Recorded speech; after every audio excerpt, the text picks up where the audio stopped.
Welcome to Wayne's Old Time Radio Page channel. I'm Wayne, your host. These programs are brought to you by support of our listeners. You can give your support at Patreon or PayPal, either one. There's clickable links in the description below. Thanks for your support and enjoy the shows. If you'd like for me to get you a shout out, there's a link to PayPal in the description below. Leave us a donation. We'll get it up here for you. Just tell us who you want it to. You, a friend, a girlfriend, a wife, spouse, whatever. And we'll get it up here. You think.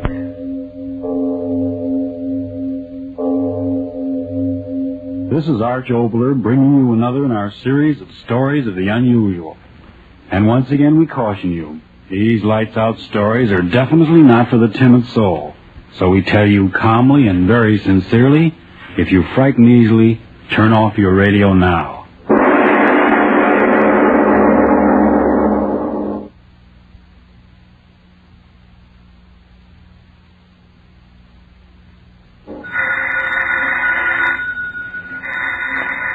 Miss Goddard, answer the phone, please. Yes, Mr. Oboler. Yes? Oh, yes, Miss Harrison. Here he is. Mr. Oboler? Yes? Miss Harrison. Oh, thank you. Hello, Joan. How's the phantom lady? Oh, yes. Yeah, am I in trouble? Well, the last light's out. I just don't know what to write about. Oh, no, I got plenty of ideas, but... well, men dying in foxholes, and what am I doing? Thinking of fantastic... Well, thanks very much, but I still insist that I ought to be... Yeah, okay. Sure, I'll make this last one a good one, and then that'll be that. If I live through it. Huh? No, I was just talking to myself. I've been doing that rather consistently these last few days. Yes, I guess all those zombies and ghouls and loup-garoos have finally caught up with me. Yeah, I know. 2 aspirins and a glass of water every half hour. Now look here, Miss Harrison, don't worry about me. I'll get the story written tonight if I have to talk to the devil himself to do it.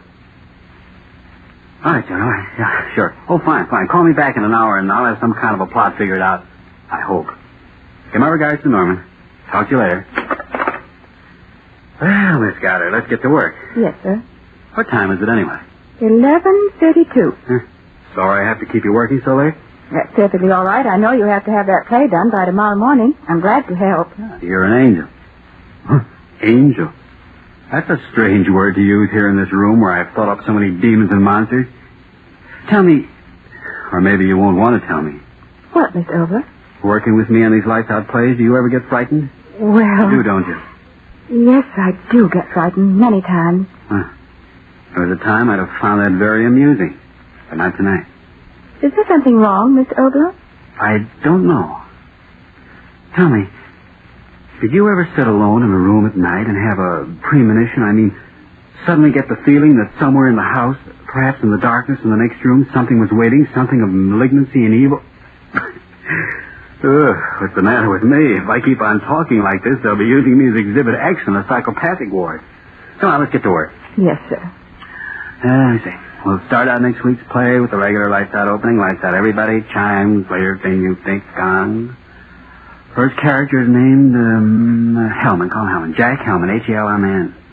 2 hours. Got that? Mm-hmm. He commits a murder and he, Oh, what's the use? I can't write another one of these things. Ghosts and groans and blood. I tell you, I can't do it. Mr. Oboler. I'm sorry. Look here, Miss Goddard, you better run along. But aren't we going No, to... I just can't write any more tonight. But the cast, they'll be standing by. The rehearsal. Devil with the rehearsal. I'm not going to go insane writing these things for anybody. Now run along, please. Try to get some rest, and if you come back early in the morning, we'll see what we can do. Just as you say. Are you sure you're all right? Please go. All right. Good night. Good night. What's come over me anyway? Why did I tell her to go? I gotta write this play. Premonition. She must have thought I was getting soft. Who's there? Oh. Well, I am in bad shape. The wind rattles the window and Lights out, author goes nuts. There's a headline for Variety. I gotta get down to earth. 11:45. Joan said she'd call back in an hour. I've got to have some kind of a plot by then. Let me see. How about a press agent named Black killing a man named White and black and white murder? Ooh, that corny.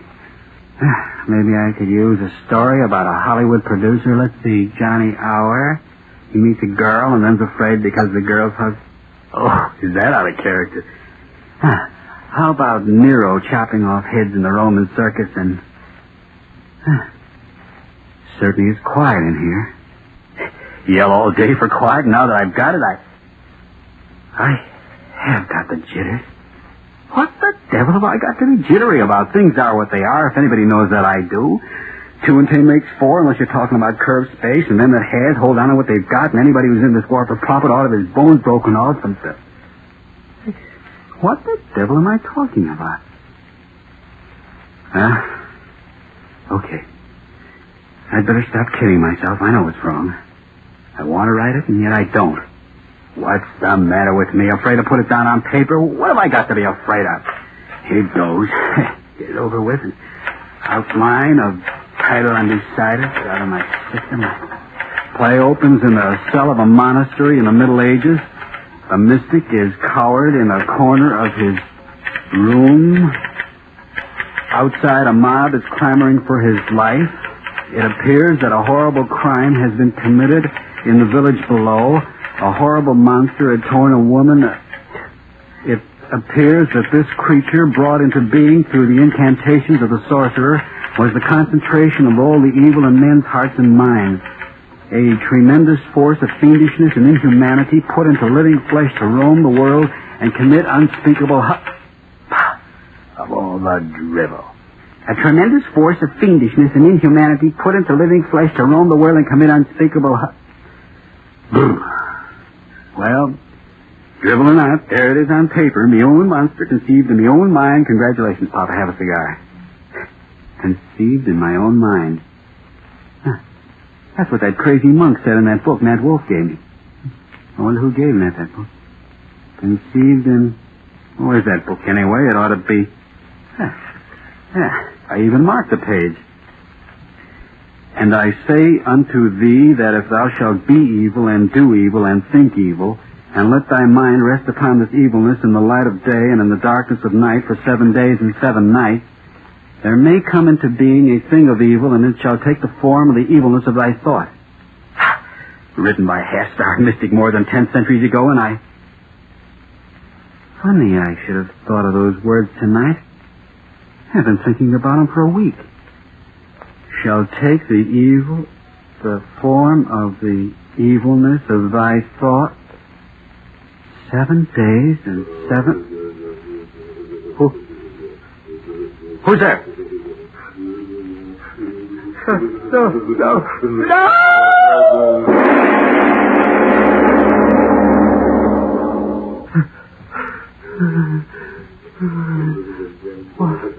What the... You in my mind. You're just in my mind. No. You don't exist, I tell you. I thought you're a dream. I said a dream. When I wake up... The door. It is a dream. It's got to be a dream. Come in, get me out of this dream. Get me out of this dream. Hi, Art. Well, don't you ever open doors anymore? So what's the big idea of sitting in here all It's not a dream. It's still... Hey, Art, what's cooking? Eli, get out. Oh, now, Art... Don't stand there. Look at me. Get out. Can't you see it? Get out. Get out of here. Hey, what's the gag? See and hear what? Behind you. Look behind you. Well, there's nothing behind me but the wall. Eli. Hey, what is this, anyway? A preview of... Eli, get out of here. All right. Now, let's have it. What is this, a preview of a new play? Boy, am I glad you're quitting lights out after all. Can't you hear him? Who? Hear who? Eli, behind you. Behind me what? What's the matter with you anyway, Art? Don't you feel well? You keep staring back at me. It must be a dream. What's that dream? It must be a dream. Are you tight? What's the matter? The pink elephant's beginning to... No! My brother! No, my brother, let go of you! You think to my brother! No!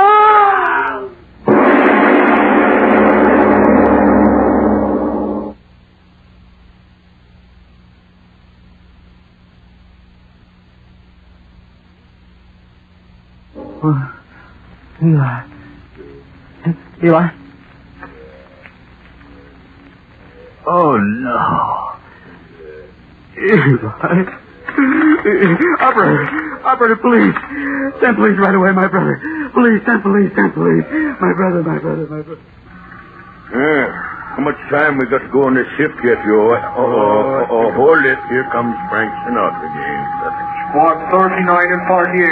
Go to Ventura and Redwood. Drunk making a disturbance. Claims his brother ate by a monster. Squad 39 and 48. Go to Ventura and Redwood. Drunk claims brother is off by a thing. KLTD signing off. But I tell you, it's true, officer. It's true. My brother, my own brother, I saw it with my own eyes. All right. So you saw it. Now take it easy, young fella. You're in a bad shape. I tell you, I'm not drunk. I'm as sober as you are. Now, don't get funny. You thick-headed fool. Look, it's there behind you. What? The thing, the monster. Look at it. Believe my brother, I've heard of them seeing snakes and pink elephants, but this is the first one I've seen this bad off, eh, Joe? Oh, you never can tell in the valley. There, the two of you. Can't you see him? Blubbering there in the corner. Hey, maybe we better take him down to the station and let him cool off in the can for a while, eh? Yeah. Stop staring at me, the two of you. Why won't you believe me? Why won't you believe me? Hey, Clarence. Maybe this guy's on the level. Oh, are you nuts, too? Something happened to his brother, there'd be someone around, wouldn't there? And there ain't nothing in this room. What have I done? You've done? What do you mean? I thought of the monster. 7 days and 7 nights. See, Joe, the guy's nuts. Let's find out who he is. What's your name, young fella? What's your name? Quiet down now. What's your name? Oh, what difference does that make? The thing that sits there and grins at me. Why don't you see it and help me? Come on now. What's your name? Let's have it. Oboler. Oh, Eli. What's your business? What do you do for a living? Well? Radio. I write radio. What's the difference? Radio? Oboler. Say, ain't you the guy that writes them screwy lights out things Tuesday nights? Yes, help me. Please help me. Joe? What? Why, this is the guy that writes them ghost things I was telling you about, over the radio. Oboler. The guy who always makes his cops Irish. You get it? It's one of them gags, one of them publicity gags. Gags? Oh, you infernal... Now, wait a minute, fellow. Watch your tongue. I tell you, it's not a gag. It's here in the room. It took my brother and... There. Can't you hear it? Can't you hear it? Huh? It's laughing. An infernal laugh. Listen to it. It is later than you think. Okay, young fella. If it ain't a gag, you better take a bromo and go back to bed. Now, listen, we're going to hang around for a while, so take it easy. Come on, Joe, let's get out of here. No, wait. Wait. Don't let me down. It's here, I tell you. It's here. Don't let me. Oh. What'll I do? I got to get out of here. Yeah. That's it. I've got to get out of here and find someone who'll believe me. What? Oh, it won't let me out? No. Don't come near me. The police. They come back. Come in. I was just driving by and I thought... No, Mercedes, get out of here. Get out. What? No. What's the matter? What are you staring at? Mercedes, believe me, you got to get out. No. Where's it? Help. No.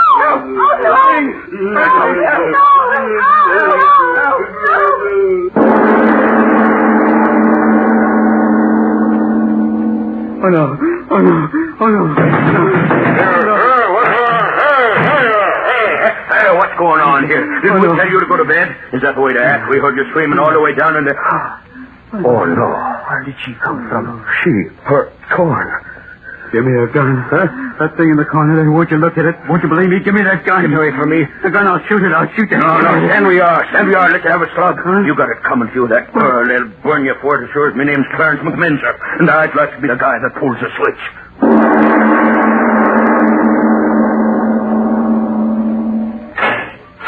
All right, right in here, sir. You got 5 minutes. Yes, I know.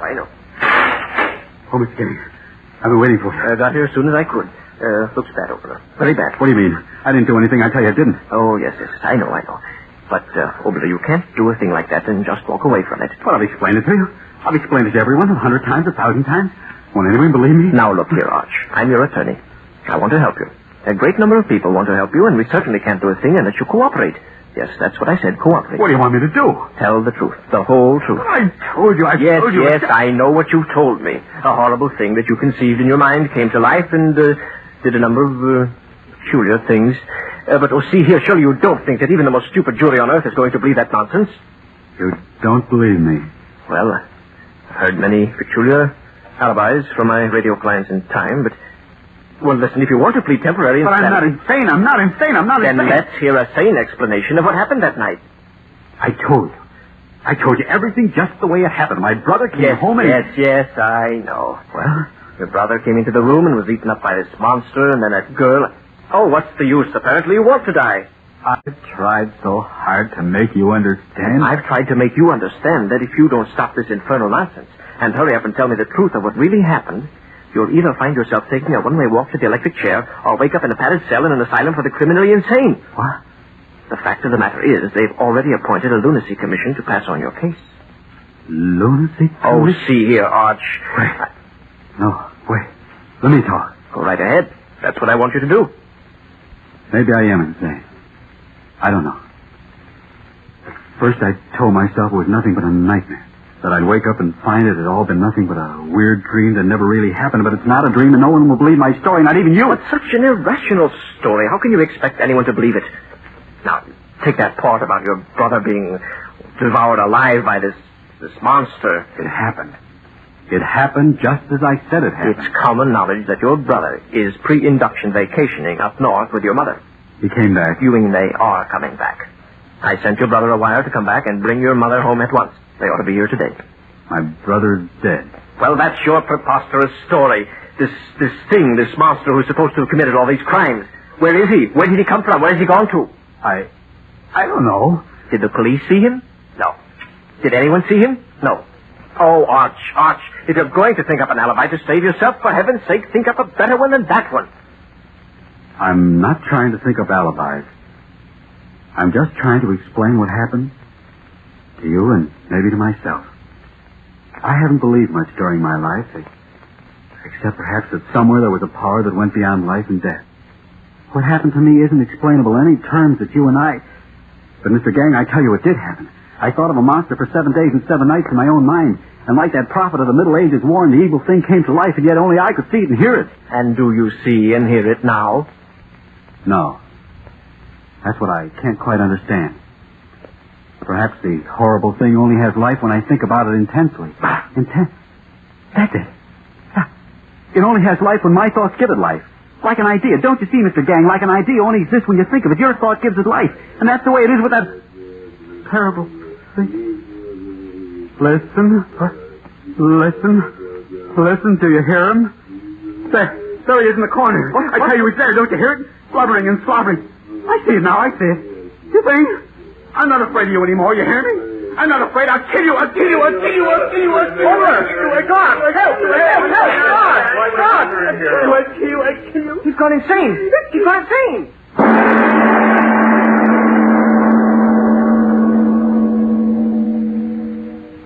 I tell you, all radio writers are crazy. I've had dealings with several of them. Gentlemen, if you please, control yourselves. Mr. Pancake, please. Dr. Shimmick, put down that bottle. Are we a lunacy commission or lunatics? And you too. I know how strongly you gentlemen feel about this matter, but after all, we must come to a decision on his mental status. As chairman of this lunacy commission, I feel that it is incumbent upon me to, shall I say, summarize the facts as they have been placed before us. First, it is an established fact that a murder, and a very horrible murder, has been committed.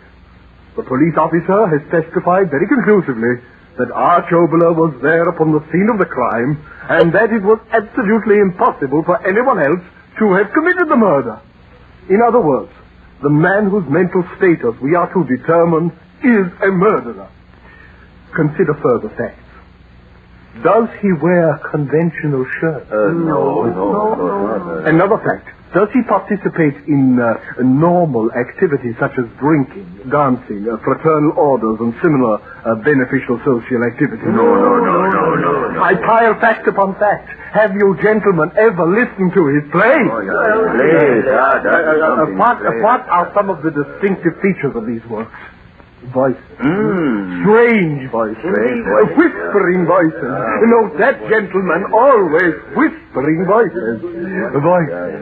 Voices. Gentlemen, I am of the firm opinion that we are dealing with a very definite case of dementia praecox in its paranoidal form. But I tell you, old radio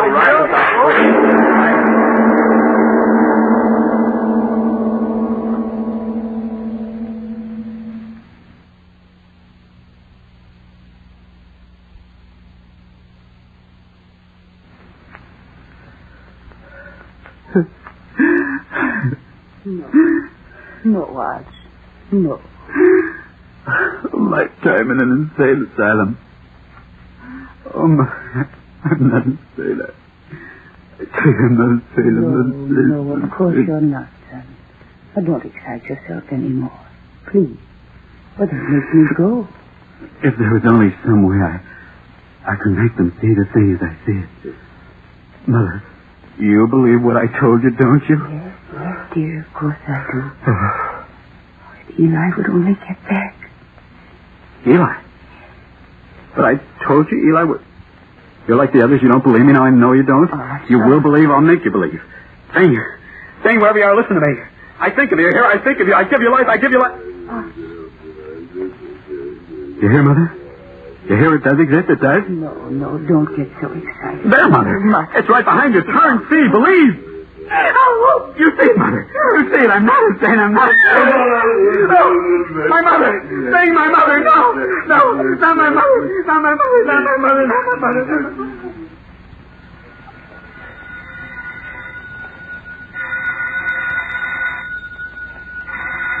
All right. Hello. Oh, yes, John. Midnight already? Yeah, I've been sitting here very comfortably, and I finally brought up the plot line, and believe me, it's quite a brainstorm. I die. Sure, it's my final broadcast, so why not? No, I'm not gagging. Listen to me.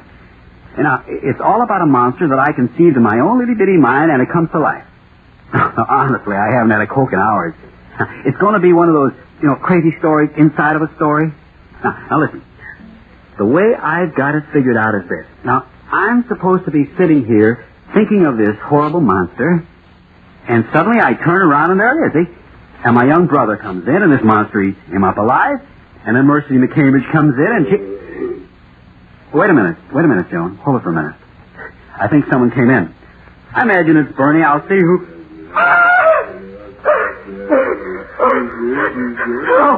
No!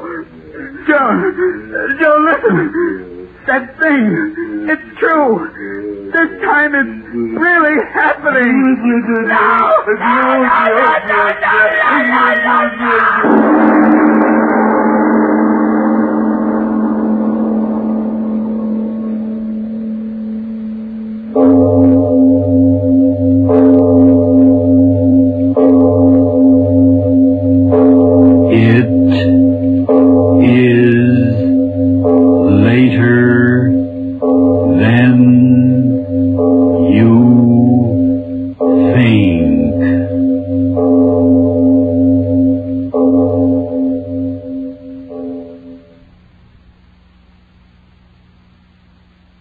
These programs are brought to you by support of our listeners. You can give your support at Patreon or PayPal, either one. There's clickable links in the description below. Thanks for your support and enjoy the shows.